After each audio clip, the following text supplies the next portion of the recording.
machielo majaber nyako Ramogi magoni erokamano kuom chiwo thuolo mari ne Ramogi TV mondo mi iwinj weche manyien mabiro ni mag Migago. Waikore mar kelo ni weche manyien kaachiel gi weche mag tuke.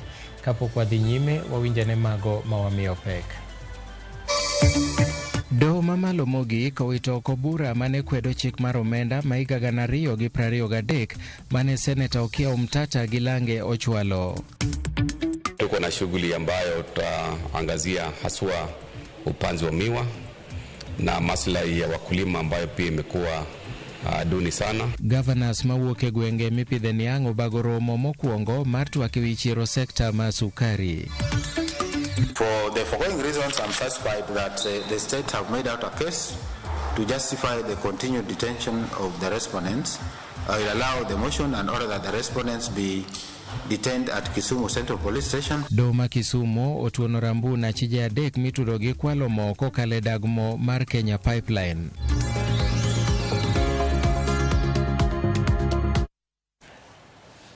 Nyako Ramogi ingi thuolo mar oro ote machuok motudore gi weche manyien mwadwa kelo ni e laini mar ote machuok ma en 3-600 machiegni nyinga Milton Ochieng'. Doho mamalo mogik owito oko bura mar chungo keto e tim chik mar omenda ma higa 2023 manochwal kod seneta ma Busia Okiya Omtata kod ji 6 mamoko ka giwacho ni chik ok omiyo gi thuolo mar winjo burano. Jang'ad bura mar doho mamalo mogik ok oyie kod kwayo mar Omtata kod ji 6 mamoko ni ng'eto mar doho mar apil nodhi ataro gi chik manyalo miyo thuolo mar golo chung' e wi ng'eto makamano. Doho no bende owito oko neno manochwal e nyimgi kod Omtata gi kweth mare ma bende mane giwacho ni ne opedhi e nyim doho e tok thuolo madwarore. Okiya Omtata kod ji mamoko 6 ne odhi e doho mamalo mogik bang' doho mar apil keto thenge chik mane kumo piny owacho kuom keto e tim chik mar omenda mar higa 2023. Okang' makamano nomiyo piny owacho thuolo mar dhi nyime kod ng'ado jotich atamalo 1.5 mar osuru mar gero udi kaachiel gi juogo jopiny atamalo 16 e wi mauta.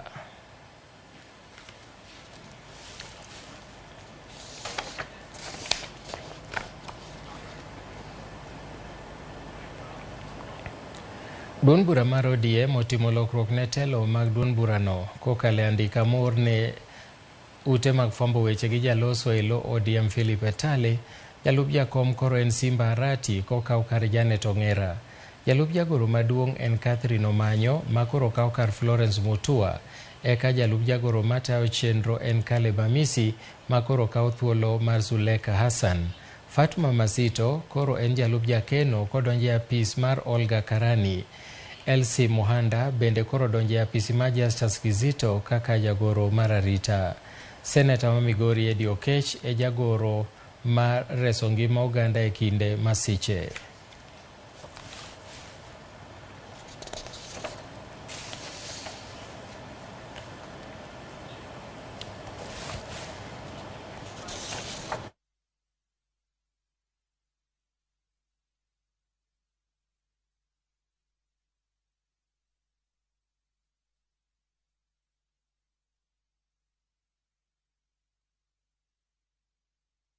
Counties mantiere alwora moloro nam Lolwe kod mamoko mokiew kodgi mopidho niang' bago romo e boma ma Kakamega mar manyo fuong'ruok e midhiero moseyudo kakwako sekta mar niang' e alworano.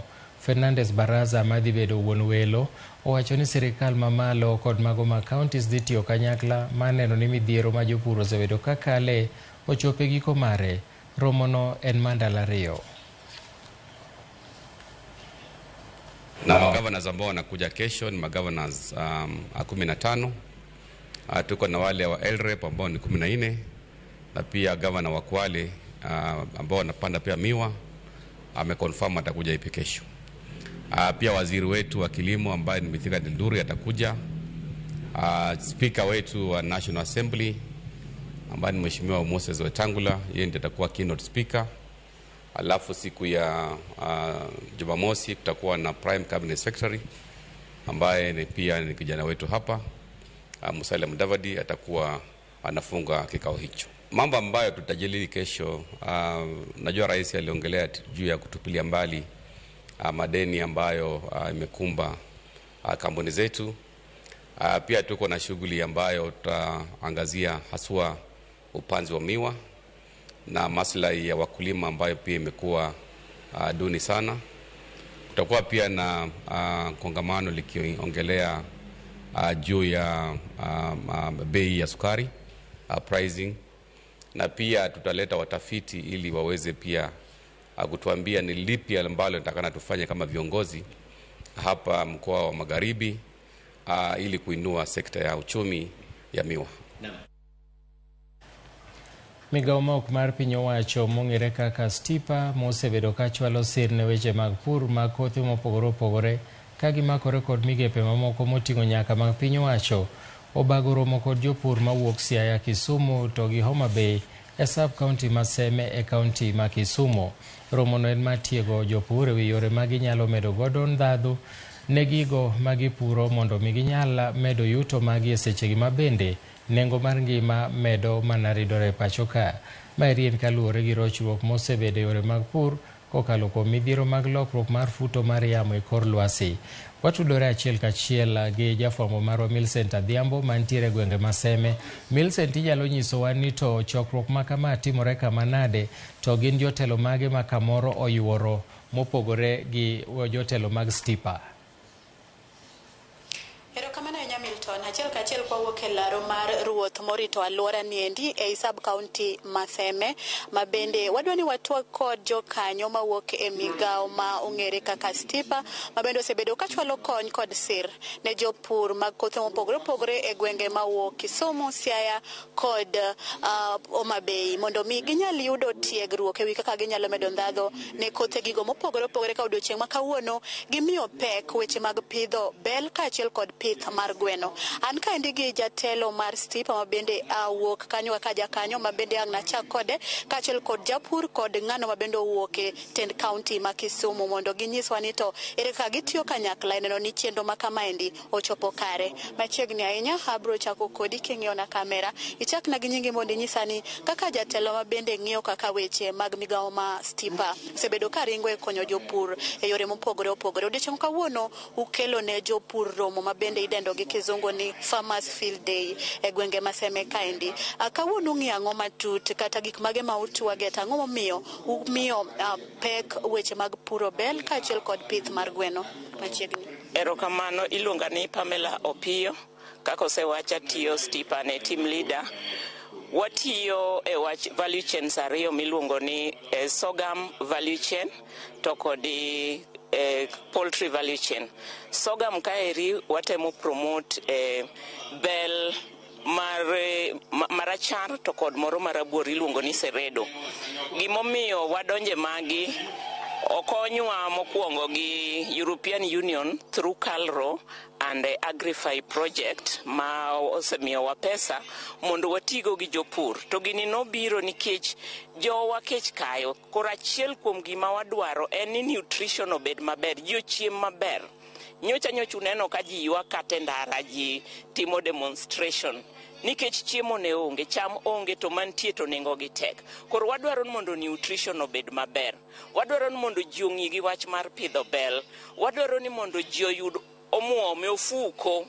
Japur ka japur obed gi pesa e ofuko, nikech ka in gi pesa e ofuko, mokwongo chiemo maber, inyalo tero nyithindi skul, kituo tiji inyalo tero nyathi e osiptal kata in iwuon idhi osiptal.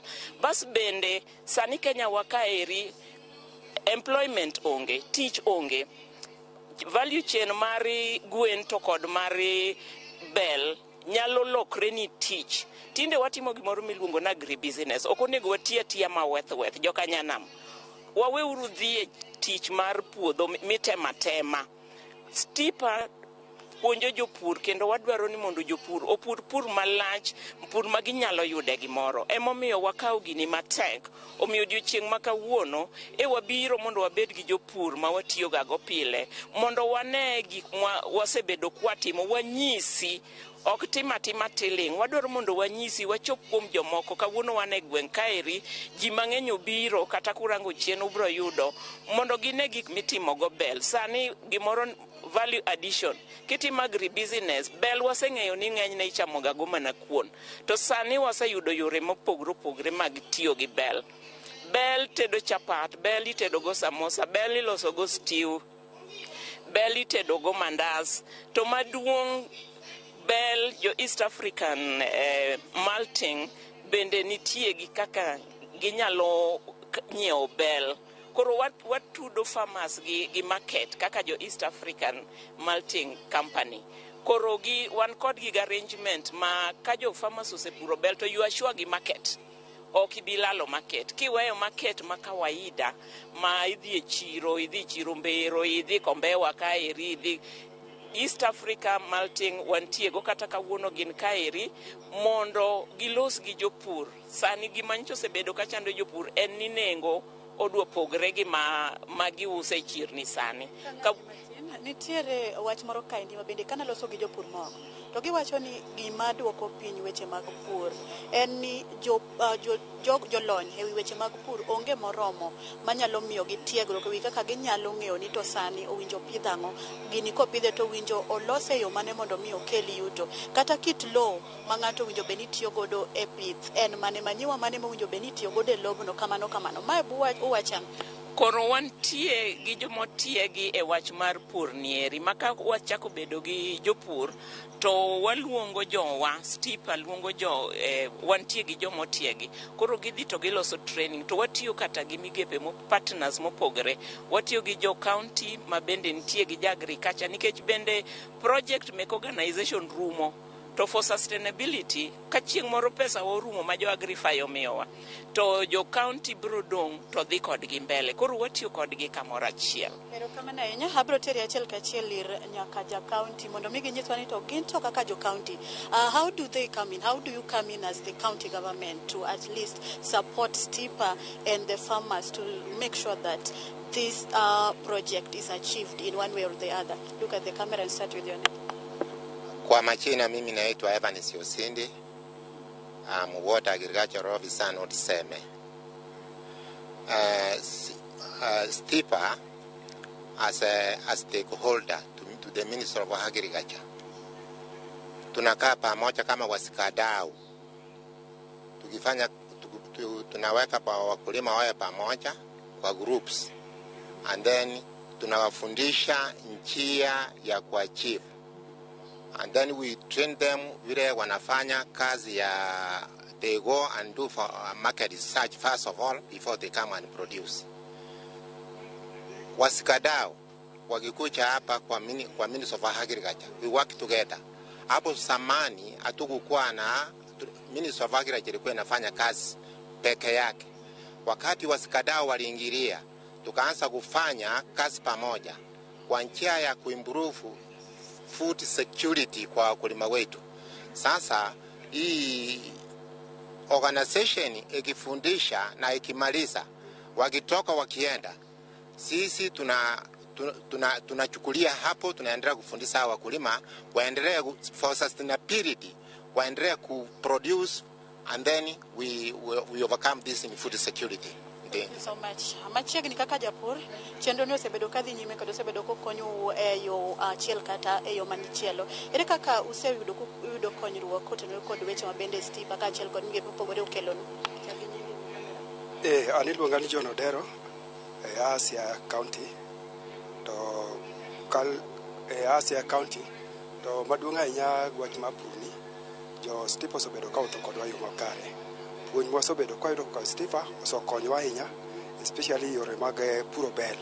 Bel to koro wadwan mondo waringa ahinya jo Kanyanam mondo wayud kaka wanyalo konyre nikech waseyudo through tafiti ni value chain and value addition kwatimo at our local level to wabro yudo markets mopogre minyalo chamie bel.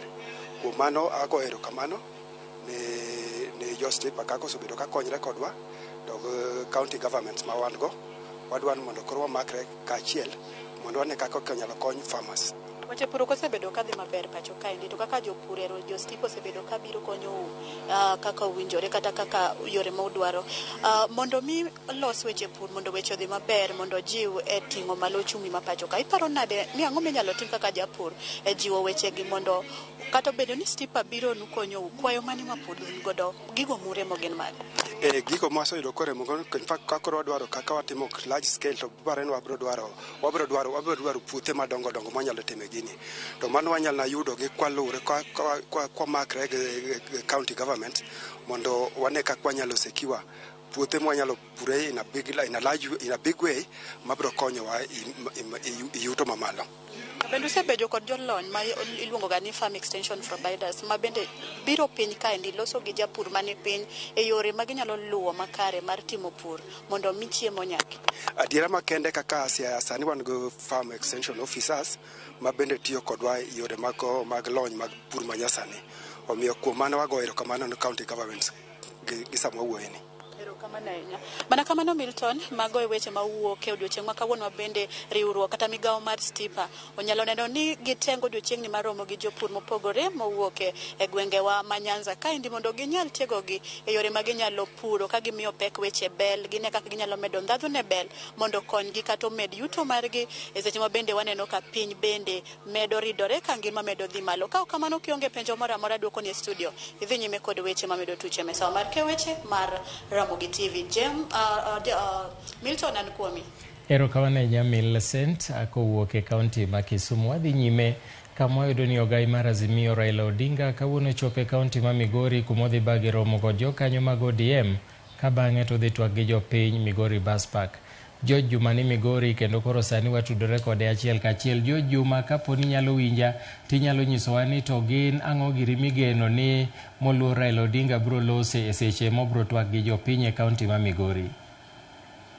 Erokamano Milton, awinji makare sama wuoyo ni wantiere e kar kanisa no mar Maranatha Faith Assembly mae kama romo mar jokanyogo mag ODM koro tim makawuono romo bende ogai mar ODM Raila Odinga nyaka sama wuoyo ni osechopo dakika moro ariyo mokalo ka bende kata ni koka gibet piny mar ng'iyo ni to kendo mar twak machal koda mae dhi chakore e kinde machiegni. En romo ma bende okelo jokanyo mag ODM obego mopogore kata sub county duto e kaunti ma Migori. Kata bed ni nyaka sani pok giyango ajenda magi maduong'. Kata kamano mwaseyango en ni twak ma kawuono en yore minyalo gi kaka inyalo teg duond bura mar ODM to ahinya e kaunti ma Migori.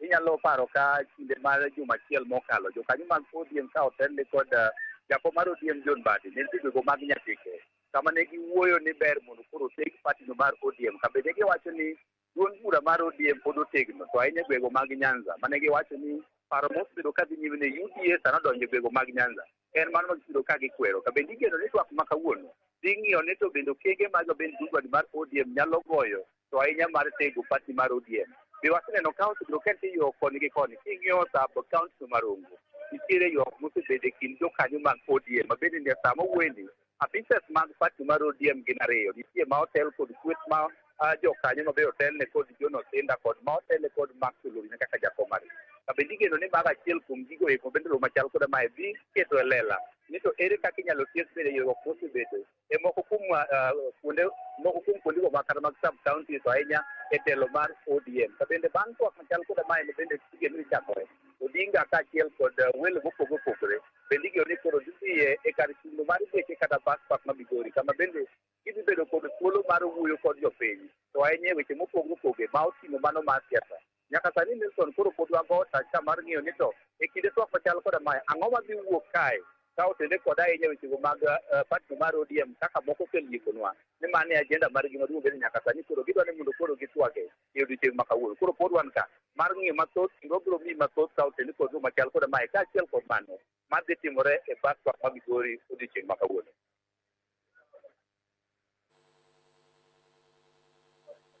Majaber makamano, erokamano kuom report majaber makamano kowuok e kaunti ma Migori. Ka koro wadhi nyime gi weche manyien ni jatend migawo mar arita ma iye Kithure Kindiki okiny ma kawuono nochako limo log tich mar arita ahinya te apis ma chiwo obok mag wuoth kata passport. Maeri timore bende kata bed ni odiochieng' manyoro nolimo migawono kaluwore kod ywak kod ng'ur ma jopiny nigo kaluwore kod deko mag yudo obok mag wuoth mag pasport kanyakla kod opande.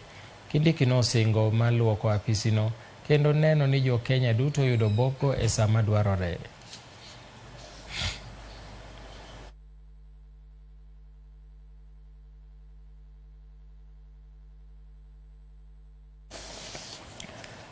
Bad migawo mochune timo nonro e wi yedhe pachoka Kemri sani koro kwayo piny owacho mondo kum yedhe mawuok e pinje maoko kendo weyo ting' makaman e lwet Kemri kaka yo mar duoko ting' ne piny owacho. Jotelo mag Kemri wacho ni okang' mar kumo chenro mag ng'iewo yedhe kowuok e pinje maoko biro miyo jolony ma pachoka thuolo mar miyo jopiny Kenya yedhe moromo. Bende gidwaro mondo mi orit chike mang'iyo chal mar mwandu e pachoka kod jo Kenya duto.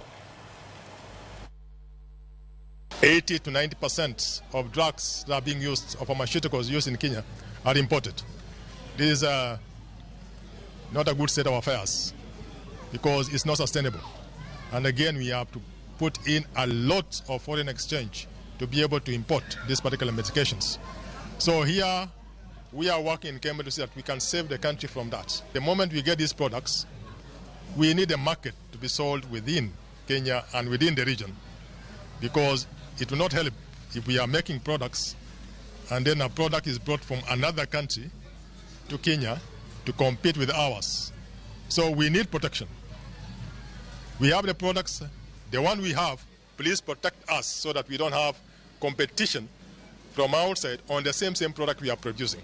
But we are happy right now. The trend that is happening is good because we are seeing that trend which was not there before of buy Kenya, what is made here. Jatend migawo mar wuoth Kipchumba Murkomen nocho wang'e romo mar keto kogne orak ma jotich e kind jagoro mongirore migepe mag apaya kod mar wuoth kod piny owacho e lok tich mar migawono. Murkomen nonyiso jogoro mongirorego ni mondo joneni otiyo matek ma chopo ageta margi ma neno ni jo Kenya yudo kony mowinjore kowuok e bad migawono. I want to hear this thing of, in any case, I'm a president's appointment. We were told. So I called the chair and I hear you have a meeting. So you're not here. I want to request all of us to take this exercise very seriously. We're going to sign, yes, the performance contract, but also let's take the contents of what we've written very seriously. We had a very good meeting with the managing directors and the management here on the other week in Naivasha. We are organizing another meeting with all the board members. This ministry is extremely important, and this department is extremely important for the people of Kenya because we do a lot insofar as trade facilitation is concerned. We facilitate business, both movement of people and goods. And so the investment in this sector, everything to do with facilitating this movement has an impact on Kenyans and beyond. So road transport, whether it is the railway, whether it is the airport, whether it's the port, everything here determines the image of Kenya to the world. Doho ma Kisumu kawuono nogolo chik mar medo dino ne achije moko adek mitudo gi wach mar logo mo manotimore kar dak ma Lolwe e sub-county ma Kisumu Central. Jang'ad bura Dickson Onyango nowacho ni odinegi e tesend obila ma Kisumu Central kuom ndalo 6 mondo mi obila thuolo mar medo timo nonro e wi wachno kendo ndiko kethgo.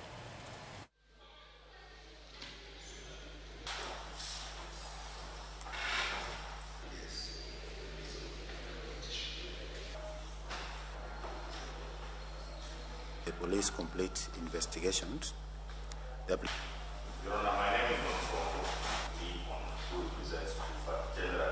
2023 as against Dickson Nyakundi. In making a decision whether to allow the continued detention of the respondent, I have considered all the relevant circumstances of this case. The only facts available before court are from the state through the affidavit of Corporal Okwaro, where it is alleged that the respondents siphoned fuel belonging to Kenya KPC in a manner that may amount to sabotage, contrary to Section 343 of the Penal Code, the offence of sabotage carries a penalty of imprisonment of up to life. It is also alleged that in the affidavit of the investigation officer that 2 unknown persons, male adults, were found dead inside a tunnel said to have been used by the respondents. This creates the impression that the police would need to investigate other serious criminal charges as well. It is alleged that the respondents may interfere with witnesses, an allegation that, in my assessment, is not far-fetched, particularly with the revelation that the identity of 2 deceased persons remain unknown. For the foregoing reasons, I'm satisfied that the state have made out a case to justify the continued detention of the respondents. I will allow the motion and order that the respondents be detained at Kisumu Central Police Station for 6 days to enable the police to conclude their investigations. Nyaparamogi imedo winjo kendo neno weche manyien mag Migago kowuok e RAMOGI TV. Yiena mondo akaw thuolo mar yweyo mokwongo to kik idhi mabor, waduogo bang' thuolo machuok.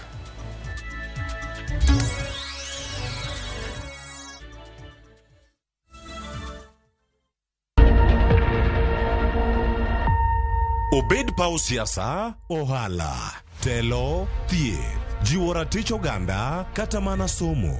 Kaonge jiwruok e kindwa to okwabi bet. Ng'ama miyo, duonde kata tekone nyisore e okang' mamalo. Dhowa ni kan duso mach. Wuogi ng'ama nyalo wuoyogo many network ni. Kamora mora ma intie pachoka.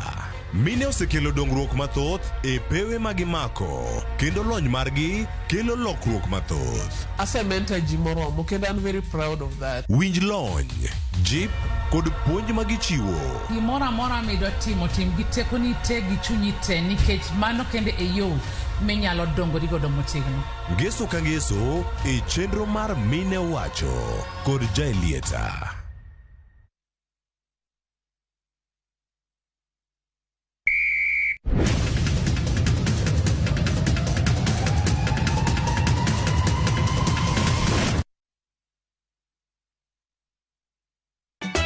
Ka osiep motegno kod johot moherore ritore. Yako cha, timondo ndisori. Wayudo ng'eyo tonggi. Ipani akia gik mitimoga. Uro wengi donje matusi na ukweli donge.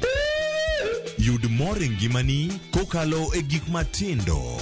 Udogo shwag wene musajaka dala. Justice for all. Miane ngima Nyarkochia kod osiepene kachiel kod joodgi. I am busy. Gima ruoth omiyo kana wene jachien. Sama giromo gi pek mar ngima, joot kod osiepe. Nyasaye neno gi wang'i ma ok opimni. Akwaye ni mondo imak tieja karibu to kopuodho tilew chunye. Ok ginyal weyi ma ok inyiero. Nyakocha irachna e joga. Koka ite to tegore mana ka ita puoyo maniego. Nyarkochia, tich abich ka tich abich, saa 1:55 otieno. Mana e RAMOGI TV.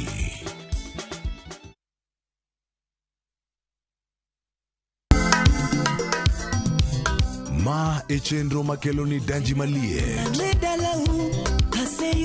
Kik od belo bai. Wakelo ni be. Ango mirito. Kisani kwa wachane. Aliye juu. Fuata. Ma e chenro makelo ni duond yawuoto nagi. Apuro puoth ngima, apuro puoth poetry bende, apidho kodhi. Duond mine. Mine nyalo. Kod ohala. Ng'at mochako ohala nikech ng'ane no ochako. Gino gibende buo. Mbak ndalo. Wuoyo go ganda maro nagi.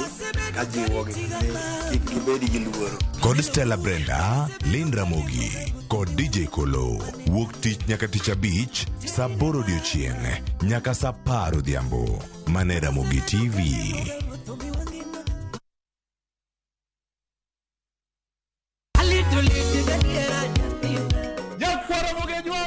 Chiegni e show mamit maratari ma iluongo ni RAMOGI Night wakelo go tich abich ka tich abich seche machal kama.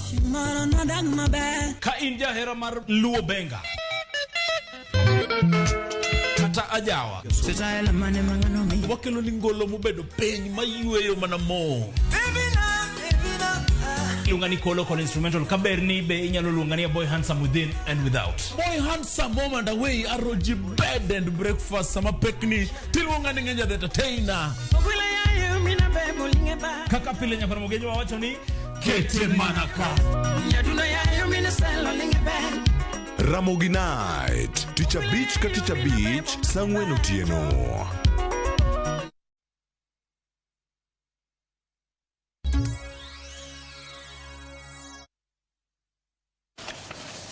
Machiegni kendo jogo manigi ng'ol mar winjo wach sani ywak ne piny owacho ni ok gisebedo ka giyudo kony korka puonj weche mag ngima mag dak kaluwore gi onge mar jolok negi wach. Giwacho ni kata bed ni giyachopo e rombe ma kamago githoro anono nikech ng'ama dilok negi weche go bedo maonge. Kane gilose boma ma Embu ne giwacho ni gikale kinde matek nimar kata ka gidwa go lipote ka polis ewi rocho ratiro margi ewi bembo to gi mamoko to githoro bedo gi kinde matek mokalo nikech ng'ama dilos negi go bila onge. Bende gilero ni kata mana kuonde somo maonge jolok wach bedo nigi matek mokalo dhi nyime gi sombegi. So we have a lot of problems to solve them. To solve these problems, it's very hard for us. So us as deaf community, we have to thank the desk who are giving awareness to the county government to create this awareness and get more knowledge about sign language so that we can eradicate communication barriers in between the hearing and the deaf people. The community should learn sign language so that they can help the deaf people to access information and to communicate well with the deaf people. In terms of developing of the CIDP and the annual development plans, we want deaf people and persons with disability to be involved when in the designing of the annual development plan and the CIDP, as well as in the monitoring of the same. Also, in terms of budgetary allocations, persons with disability should have a special component of the budget that is set aside for them. In terms of the healthcare workers, we would wish and we request that the county government sets aside funds to capacity build healthcare workers and, if possible, designate health facilities that are disability and deaf friendly so that we can be able to have equity in terms of access to healthcare services. Kawadhi nyime ni duol makedo kod wach yedhe mamero ji mana kada oyango ni yath mamero ji midendo ni fentanyl pok ochopo e pacho ka. Maeri en bang' timo nonro e thuolo ma jumbe ariyo kaluwore gi video mar rowere ma yath onuro mane kere e yore mag mbui mane chechni tiyo gi yadhno midendo ni fentanyl. Jata tije Kanakada koni giyango ni rowerego sani oyango yedhe mopogore opogore ma gijang'iewo kaeto gikiko makelo negi mer makamano. Gidwa ni piny owacho mondo ka okang' mager ne weg dukni ma yedhe ma uso yedhe ma mero ji maonge obok mowuok kuom laktar mag gayo wach tiyo gi yedhego. We can comfortably state that we have not found any reported fentanyl case. You know, the fentanyl was the fentanyl is the drug which we really suspected could have been the cause of this. And as you know, it is a very dangerous drug. Countries where this drug has been reported has shown very devastating effects. As NACADA, we will work with the Pharmacy and Poisons Board to see that those drugs that are prescribed go to the right people and that they will work out in a professional way so that they are not abused in any way. But also the second finding that came out was to note that we have even the veterinary drugs being used on this, and so the veterinary board will engage so that at least these drugs are kept off so that they can only be used in the right place. Nashukuru sana kwa hii natija ambayo imetoka kwa hatuna fentanyl. Fentanyl ndio ilikuwa ina wasiwasi mkubwa sana kwetu. Lakini tumenukuu matatizo. Bwana CEO amesema hapa matatizo ya kupata ile poly drug use ambao watu wanachanganya. Nafikiri kama pia maswali yenu yalikuwa sawa sana ambao inaambatana sambamba na hii ripoti kuwa baada ya hapa tufanye nini.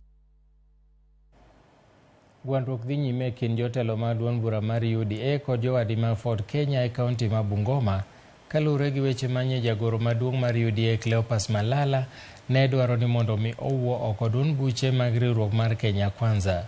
kaluwore gi jakom ma UDA kaunti ma Bungoma Protas Monje. Weche ma jotend Ford Kenya e kaunti no nyisa chai ni jagoro maduong' Cleopas Malala.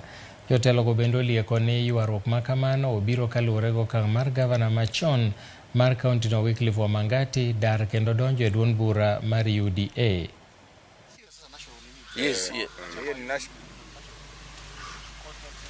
Wenzetu ambao wako katika coalition ya Kenya Kwanza, hasa wa chama cha Ford Kenya, tumeona kimekuwa na matusi juzi katika vyombo vya habari kikiingilia kiongozi wetu ambaye pia ni waziri katika cabinet ya Kenya. Tunataka kuwaambia hivi, kama hamtaki kuvunja vyama hivi vidogo vidogo, sisi hatutawalazimisha. Kitu tunataka tuwaambie, mkuje mkijipanga, mkijua wa raundi hii tumejipanga kuliko vile mlitusumbua mwaka wa 2022. Tuko tayari na tunaenda kusimamisha viongozi katika nyanza zote, kila kona ya nchi yetu ya Kenya. Tunaanza recruitment, watu wenye hawajaingia kwa chama cha UDA, wanaohisi kama wamefikishwa kona na hii si chama zingine, tunawakaribisha wote. Tunaanza mass recruitment, wote tunawakaribisha mjiunge na UDA kwa sababu hicho ndio chama tawala na hapo ndio utapata uongozi. Bang' show mar Mombasa chakore ayanga johala jopur kaachiel gi jopith koni ok gimor kata matin gi kwan manok mar jogo mayuore show ma higani kipimo gi higni mosekalo. To kaka jafwamb weche mar Mombasa Georgia okoleronwa, giywak ni uma mar dhi e show medo mana dok chien kipimo kod kinde mosekalo, omiyo gidwa ni okang' okaw mapiyo mar chiero chenro mamoko matinde ojwang'. E odiochieng' mar ariyo, show ma Mombasa ne odhi nyime. Kata bedo ni kwan jogo manyiso mwandu kod chenro mopogore ne nitiere kar romo, kwan jopiny mane oyuoro to ne pod ni piny. Luoro mantiere ni kinde mabiro, wach show kidek podho ka diponi ok bi kawo okang' mapiyo mar lombo jopiny dhi e kuonde ma kamago. Machalo kaka jo wildlife mane kelo live animals, lee mangima. Sani koro kelo mna lee moko ni simba moro mar mabati molosi. Gik carvings moko mane kuonde ma Wakamba uso to gigo ok nyal kelo jopiny so. Ji nyalo gombo ni jowi mangima kata gimoro mangima gima live. Stoni duong' nyakete kata mana lie. To ywajo mang'eny jo to yeske ni ko paro no. Dai be ne ane ma anyalo advice gi. Sane ngima odhi malo kendo nyithi skule mwanene soka. Jo madongo ok bi nikech kidhi e gate tido ka gate jo SK oketo bei malo. To ngima boingo ji dwaro gate siling 300 gi wiye kuom ng'ama ng'ongo. Samoro in gi nyithindo kinyal kelo gi nus in gi ji ang'wen e family. Wang' ni show ber ahinya uso ni piny. Jonyuol wak ni gionge pesa gitero nyithindo skul. Koro pesa onge koro uso ni piny. Dhano bok ng'eny show ji ok ng'eny ahinya kaka years mosekadho gi. Moko kuom funde to kone gi mor gi orage manyocha giyudo mar gedo to kod duso udi e show no ma Mombasa. Kaka sani anane department mar bao kendo an ma loso picket fence mineno gi kaachiel gi boards ma timia murals go. Koro na kwayo jowetewa mantie kata nyithionagi kata kabinde mamoko be ni tich mar jua kali en tich monego bed ni imiyo nyathini nafas mondo time. Gitem mondo giinwa sekta mar SK malo mondo jopiny obi one gigo manyalo medo gi dhano som pur, dhano som yore mang'eny. Shoka ma onego days moko nego ket ne ji odonj nono, e ka show nyalo pong spending nyalo spend kosedonjo. Kata kamano, moko kuom jo ohala to ne onyiso geno ni kwan no kidek medore giko juma ni. Ma gikoni en nikech show ne oyawe kor juma ka oganda mathoth ni e tije ka jopuonjre bende ni e skul. Bado tunatamani kama vile zamani kitambo kidogo watu walikuwa nakuja kwa wingi. Ingawaji tunaona watu wanaanza kufurika kidogo kidogo, lakini si kwa kasi kama vile tulikuwa tunatarajia. Tuseme ni vile show sasa ndio inaanza. But siku ya wazazi ni kuanzia kama hizi vitu nauzia sana wazazi. Kuanzia kesho, Friday, Saturday, Sunday. Ne watimo limbe kibanda mar Kemri matimo nonro mar thieth. Kae, gikoni achiel kuom nonro masani gitimo, en rango kaka ginyalo loso yedhe e pacho ka, mar gayo muom tandawuoya ma piny owacho tiyo godo e waro yedhe kowuok e pinje maoko. 80 to 90% of drugs that are being used, of pharmaceuticals used in Kenya, are imported. This is not a good state of affairs because it's not sustainable. And again, we have to put in a lot of foreign exchange to be able to import these particular medications. So here, We are working in Kenya to see that we can save the country from that. Wendo moyedhi e show makawuono ne en jalup jatend piny Kenya Rigathi Gachagua makoni nyasi mane obagie pacho ka mar weche lokruok mag kor lwasi ni uting'o nying Kenya malo. Viongozi wote katika bara la Afrika wamemtambua Rais William Ruto kama kiongozi ambaye anaweza ongoza Afrika. Kwa hivyo wale wetu hapa wachache walikuwa hamtambui Rais William Ruto kama kiongozi wa Kenya, wanatakiwa wajiulize maswali. Jo ohala mochope show ma Mombasa ywak ni kwan jong'iewo chal ni pod ni piny. Omiyo gidwa ni piny owacho oketie maino mar neno ni giketo chenro mag lombo jogo mabiro e show mondo miyo handgi odhi maber. George Aoko, Ramogi TV, Mombasa. Chenro mapile nyochung'e kambi maloso tiles mag udi mar Baroda mantiere Isinya e kaunti ma Kajiado bang' jotich bago ng'anyo ka giywak ne chudo manyap kod lwasi marach mar tich. Jotijego nyoloro rangach maduong' madonje kambino ka giwacho ni onge tich mane biro dhi nyime nyaka chop ne winj ywakgi. Ging'ur ni osebet kichulogi osara mar siling 7,000 e dwe ka gige geng'ruok e sach tich bende ok migi, gino ma giwacho ni keto ngimagi e kind akuru gasumbi. Kata kamano, telo mar kambino kokalo kuom jatatije Stephen Gitonga kane loso bang' romo gi jotijego owacho ni gisewinjo ywakgi kendo gibiro kawo okang' mowinjore.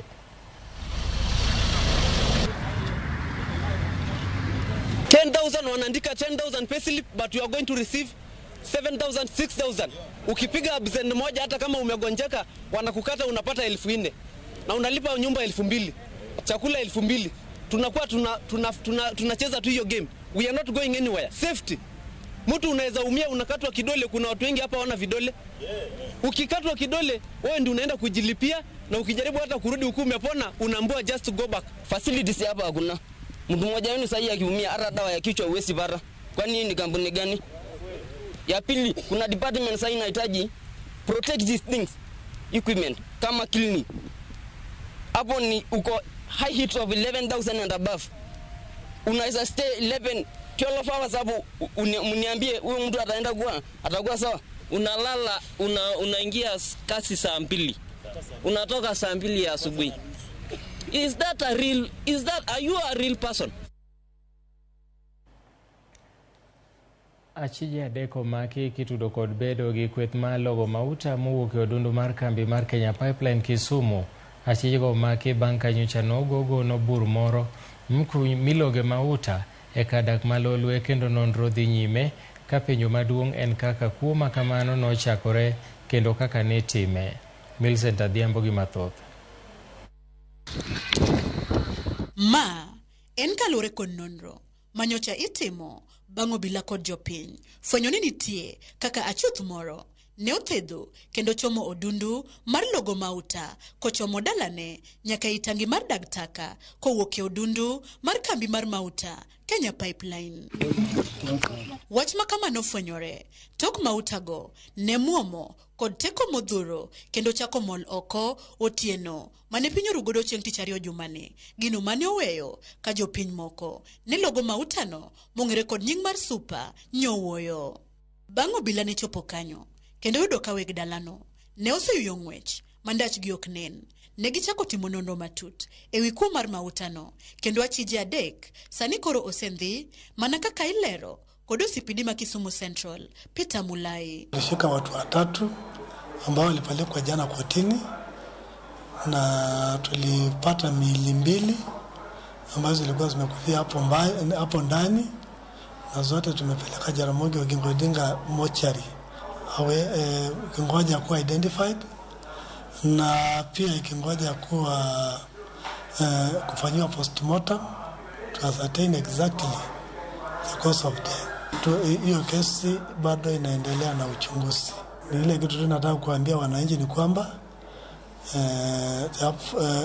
hiyo crime ni hatari, unaweza fungwa maisha ama unaweza kufa hata pale ndani kwa ajili ya mafuta. Ni hatari. Jodak malura malolwe kanyo to kane loso ewi wachno giyango ni wach makamano ne ogoyo gi nyang'eng'a kaluore ni dalano mane logo e mautano ne onge kod gino mane nyalo nyiso ni maundu makamano ne dhi e nyime. Onge ng'ano gik matimre adier nikech nochieka kano chiele no onge kana nyadonyo. Koro lokno ni lo achiel gi koni no pogolo no dire kamae koro constructor moni tima ne gedo the other side kata gini begi negi kia gima time the other side na wabuoka inya kwa neno ka fuel wuok kanyo koro wan wang'en ni maybe pipe ema olepoka to nok wang'en ni gima kamano nyalo timore ya kanyo nikech ka jomo osebedo wa kanyo ko ka ng'eyo kata nasebet kama tin to ko ng'eyo gi nen boko apoka neno gi gande gimedo bende ni gima ne okawgi gi wuoro ahinya en ni tangi mar dag takano kopogore kod wach logo mauta e tok chik bende nolokore kaburini bang' yudo ringre ji ariyo mapoko yangi e seche mane ikunyo kar maunduno mar duoko mautano e kambi kata kama itini nogol kanyo to be nobwogo wan to jogo to yudre kuno nade kata gi tho ma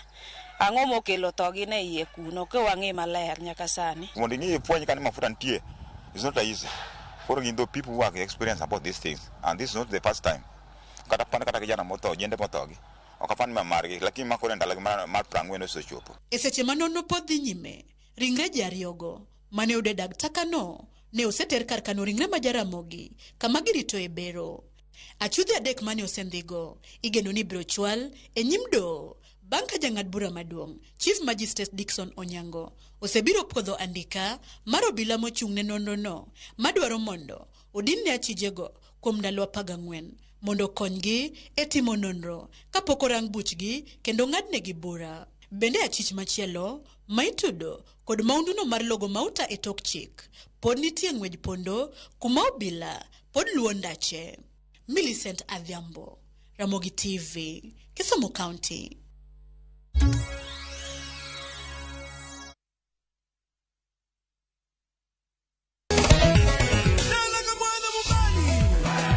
Ngoma Owake en od jothum.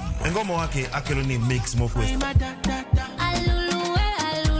Reggae, ja, Rastafari. Always missing you. Tuaf gi jothum nyakura magonyo kamora mora magintie. People crave is the different. They crave the exotic. Yeni kila thum ni kare. Kama nene edition.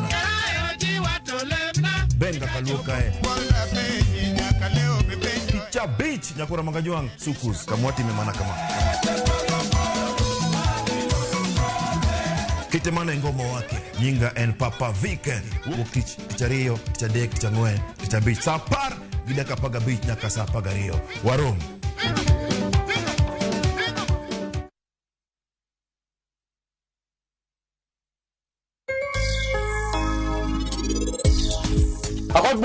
Mi bwana najua ni bwana Yesu nako kanisani. You think I'm joking, si ndio?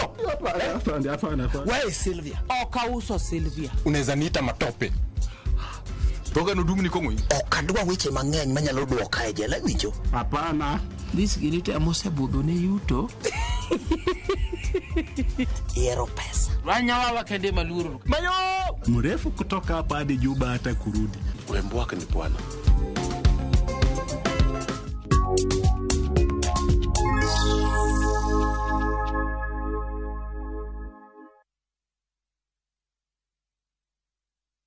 Wekelea na shabiki kaende.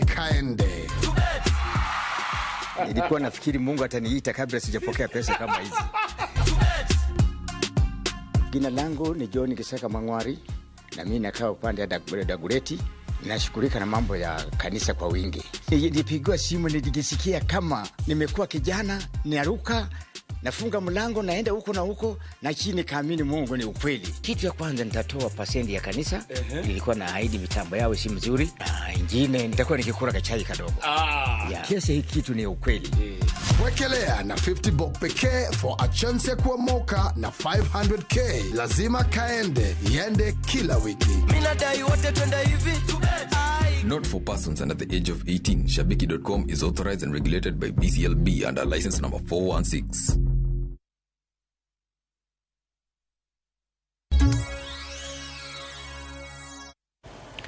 Machiegni kendo, kwan mar ji ma ogana 350 osewuok oko mandikore e bwo chenro mar sirkal mar Inua Jamii e thuolo mar ndalo 8 nyaka ne chenrono chakre e kaunti ma Kilifi. Kata kamano ng'ur nitiere ni akweda nitiere kinde kaka ichiwo omenda mag Inua Jamii kod lai maboyo magiyudo e kinde magidhi ndikore, gino manomiyo jaduong' moro e kaunti ma Kisii ogore piny motho bang' bedo e laini kuom seche bura. Joyce Oduor nigi ler mathoth. Mwambani. Eseche makoro chenro mar ndiko joma ng'aw e bwo chenro mar sirikal mar Inua Jamii dhi mbele e kor gwenge mopogore opogore ma pachoka, rumbi mar lit kod kuyo okwako gweng' ma Nyansira Nyaribari Chache e kaunti ma Kisii tok jaduong' moro wito ngimane kane oruombore piny tok pango lain kuom seche buora korito mondo ondike e bwo chenro mar Inua Jamii.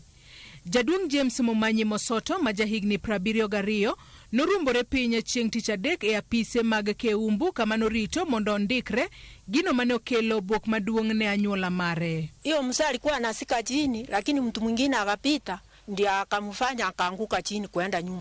Akasimama masaa mawili. Hii ndio unajua msongamano ilikuwa ni kubwa sana. Watu kama ungetafuta mtu ungeona mtu hapo, maana watu walikuwa ni wengi. Sasa ile msongamano ya watu kwa laini akateresa kidogo akaanguka. Kane wawuotho e centers mopogore opogore kama indike jodongo e kaunti ma Kisii, lain mag ndikruok pod bor ka moko kuom jodongo koro seyo chenro mar chudo kod medruok e nok mar arita. Alafu sasa pakati nilikuwa natoka huko ng'ambo, nikapata watu wanangoja mimi njiani wakanyang'anya pesa. Na vijana wanangoja watu kwa njia saile wasema wamepata pesa, ni watu wengi sana, ni vijana wako wengi hapa. Wanawangoja kwa njiani, wananyang'anya pesa, wanatoroka. Kwa hivyo hata serikali pia upande wa security iangalie hiyo jambo ili wasee wanapopata hiyo pesa iwasaidie. Tokene kaunti ma Kisii kende e kama lainde mag ndikruok bor, e kaunti ma Kilifi bende jodongo chandore e seche magipango laina. Kata kamano, kaluore kod jagoro mongirore e Migago mar weche mag oganda Joseph Motari e seche mane olimo kar ndikruok Mangerenya Kilifi, wacho ni gisebedo ka gitemo matek mondo giga kwan ji mathoth mawuok oko ndikore, komedo ni ji duto mochopo dwaro mar ndikruok ok biwe oko kaluore ni chenro no deo jogo duto mang'aw e anyuola. Ile idadi tume capture kufikia asubuhi ya leo ni watu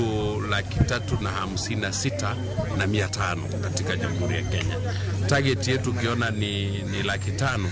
Kwa hivyo hatuko mbali na ile kiwango ambao tunatakiwa kufika. Tunaendelea vizuri kama Kilifi North na tunataka hawa wazee wasaidiwe. At least kila mwezi wazee wawe wanapata pesa, wale ambao wako na ulemavu wapate pesa, wale ambao wako na severe disabilities pia wapate pesa. Tutahakikisha kwamba hakuna mzee hata mmoja ambaye atawezwa kusaulika. Tumeweka mikakati ya kutembea mpaka huko vijijini, mlango kwa mlango, ili kuhakikisha kila mkazi wa Rabai ambaye amefikisha miaka 70 anaweza kufaidika na zoezi hili. Jogo man kod ng'ole kaunti Manandi bende wuok oko kagiyuak ewi akweda magiyudo e bwo chenro mar ndikruok mar Inua Jamii, kagiwacho ni sirikal ok dew jomong'ol duto e pachoka to kwan gi ni malo. Kokale jachung' e lo jomong'ol e kaunti Manandi Cosmas Kipchumba, gidwaro ni sirikal ondika jomong'ol duto e pachoka e bwo chenro no mar Inua Jamii. Sisi kama watu wenye wako na ulemavu katika kaunti hii ama Kenya hii, tunaona tumewachwa nyuma, kwa sababu mambo ya wazee ni universal kwa wote ambao wamefikisha 70, but kwa watu wenye wako na ulemavu kuna a certain number wanasema wapeane. And then also kuna hii maneno ya kusema safia, so kuna discrimination kati ya disability. Tungesi serikali ya kwamba wakati huu hii program ikiendelea, tunahitaji policies itengenezwe ya kwamba mambo na ulemavu ikuwe universal. Chenro no mar ndikruok mar Inua Jamii madhi mbele e kor gwenge duto mapachoka geto ndiko ji 500,000 mochando moriwo nyithi kiye, jogo man kod ng'ol kod jodongo mosechopo higni 70 kadhi malo. Joyce Odur, Ramogi TV.